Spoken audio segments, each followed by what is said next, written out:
Continuamos acá en Vladimir a la Una. No se olviden de escribirnos en nuestras redes a través de @Vladimir a la Una _GB en Twitter y en Instagram. Vamos a leer algunos comentarios, José, porque hay muchísimos, ¿no?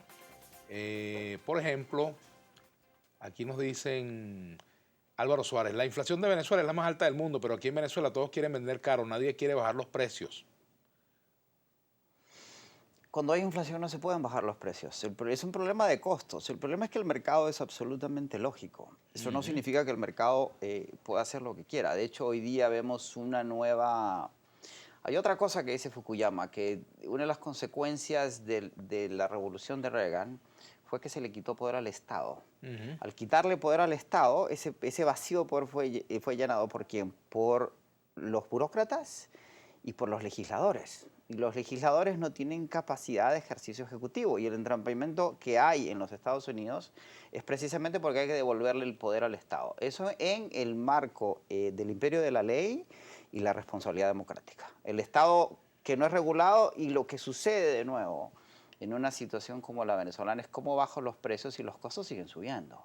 Por supuesto. Y cómo vendo a pérdidas si quiebro mi negocio si no tengo un incentivo. La economía se mueve por incentivos. Y los incentivos, todos aquellos que tenemos hijos, sabemos muy claramente que los incentivos con los niños siempre tienen que ser positivos y constructivos antes que negativos.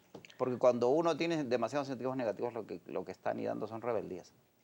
Interesante reflexión. Dulce Noris Montes, ¿por qué Venezuela no acudió al Fondo Monetario si teníamos cómo pagar? Chávez y Maduro satanizaron al Fondo Monetario. Mariana Jiménez por aquí también hace comentarios. No se puede justificar en bajada del precio porque en la cuarta llegó a $8 el barril, nunca faltó comida ni medicamentos.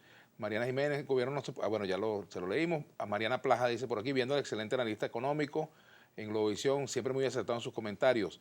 Gobierno, no se puede justificar que la producción petrolera sea la mitad teniendo el doble de empleados.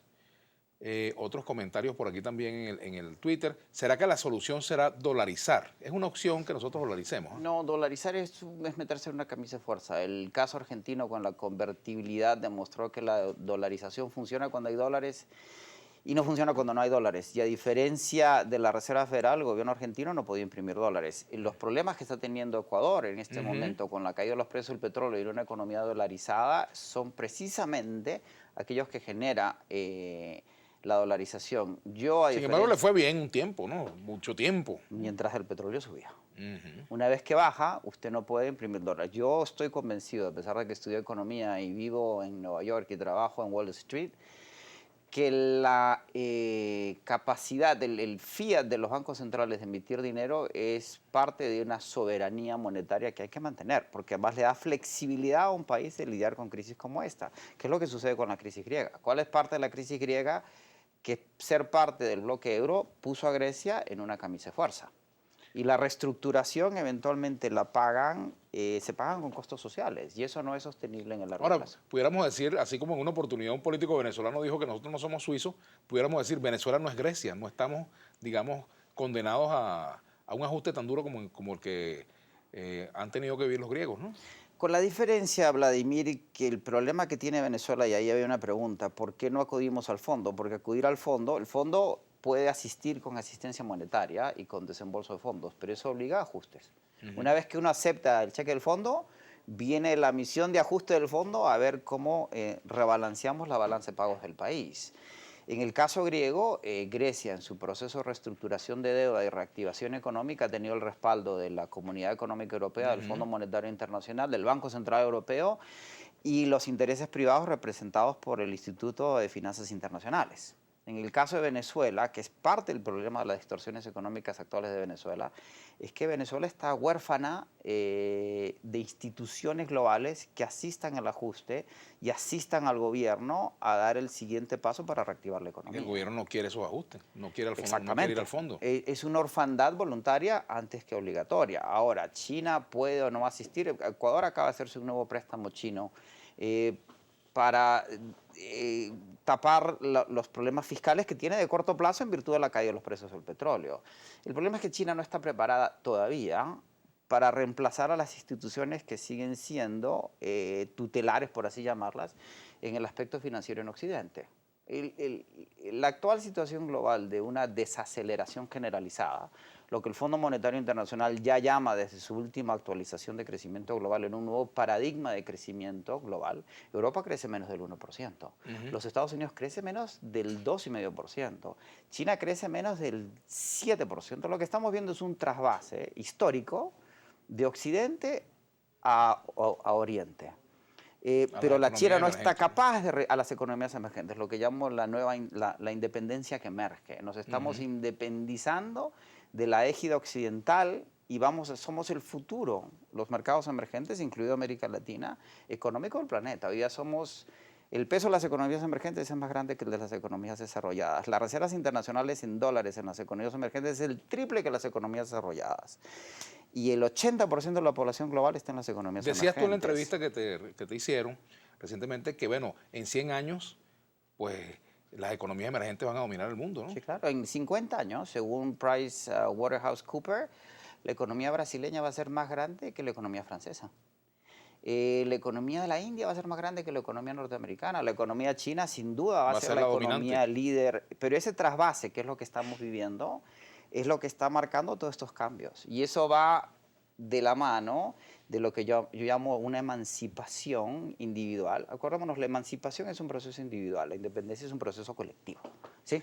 Ahora, vamos a suponer que tú no eres economista si no eres chef, porque Sí. quiero volver a Venezuela, perdona la interrupción, volvamos a Venezuela. Si te piden una receta para Venezuela, ¿cuál sería esa receta, los ingredientes de esa receta? Desafortunadamente, y lo he dicho en varios foros, Venezuela tiene que ajustar porque las distorsiones de precios relativos son insostenibles. La inflación Tenemos con que la ponernos a inercia dieta, monetaria, pues. sí, claro, hay que ponerse a dieta. Hay que ajustar, hay que realinear las variables económicas, especialmente de cara a las obligaciones financieras. Desde Nueva York ya se asume que un evento de crédito, no un default, la palabra default es mala palabra. Y la palabra default, ¿No está en el horizonte nuestro? nadie hace default por voluntad propia. No. El default es siempre producto de una situación caótica y Nadie deja de pagar porque mediática. le da la gana. No, es un absurdo. Pero lo que sí tiene Venezuela es un evento de crédito, que puede ser una refinanciación, una reestructuración, en el caso más dramático, más caótico, como Argentina en el 2001, un default de la deuda. Para generar que ese proceso sea ordenado, tiene que haber un ajuste, porque si yo reestructuro la deuda como en Grecia y no ajusto, vuelvo a reestructurar, que es lo que acaba de pasar en Grecia. ¿Sí? Venezuela tiene que ajustar. Y ese paquete, esa es otra mala palabra, pero esa es la denominación que se le da al paquete de ajuste, si cuenta con una dinámica de anuencia de las partes, el legislativo y el ejecutivo. Aquí queda claro con Argentina que la gente ha elegido un legislativo con una nueva mayoría de oposición, con un ejecutivo en el poder que es parte de la Quinta República, 46% del voto. Argentina es igual, 3% de diferencia. La gente está demandando pragmatismo en lo económico, sensibilidad en lo social, racionalidad en lo político. Que lleguen a un acuerdo las partes, se ajuste y se proteja a los más expuestos en ese ajuste, que es la nueva temática del Fondo Monetario Ahora, en los Internacional. países que tú, bueno, has conocido con situaciones similares o peores que la de Venezuela, ¿cómo se comportó la clase política? Por ejemplo, en el caso de Perú, ¿cómo se comportó la clase política? La clase política puso de lado su diferencia, se sentó, Sí. se agarró de las manos y salió adelante. Cuando el ministro de Economía de Fujimori sale en cámara, si nos encomienda a Dios después del ajuste, no había otra cosa que hacer, porque además no solo teníamos inflación al 7000%, sino que en ese momento Sendero Luminoso, la apariencia era que estaba a las puertas de Lima, que venía una revolución maoísta, polpotiana radical y que ya no había nada que perder. ¿Sí? Y el ajuste genera una caída súbita, un aumento del crecimiento, un aumento súbito en la inflación.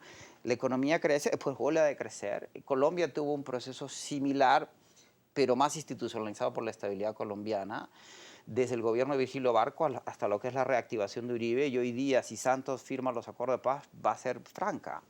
La alternativa es el periodo especial cubano, ¿no? Vivimos con $15 al mes y sobrevivimos en un estado de guerra permanente. Eso sí no se hace el ajuste. Claro, pero Cuba no ha tenido hiperinflación. Cuba lo que ha tenido es hiperrecesión. Y Cuba es una isla con un sistema político establecido en 1959, con ausencia del sector privado. Venezuela, una realidad política distinta. Y Venezuela tiene raíces profundas y una estructura profunda vinculada a economías de mercado y al consumo, que no se puede ignorar.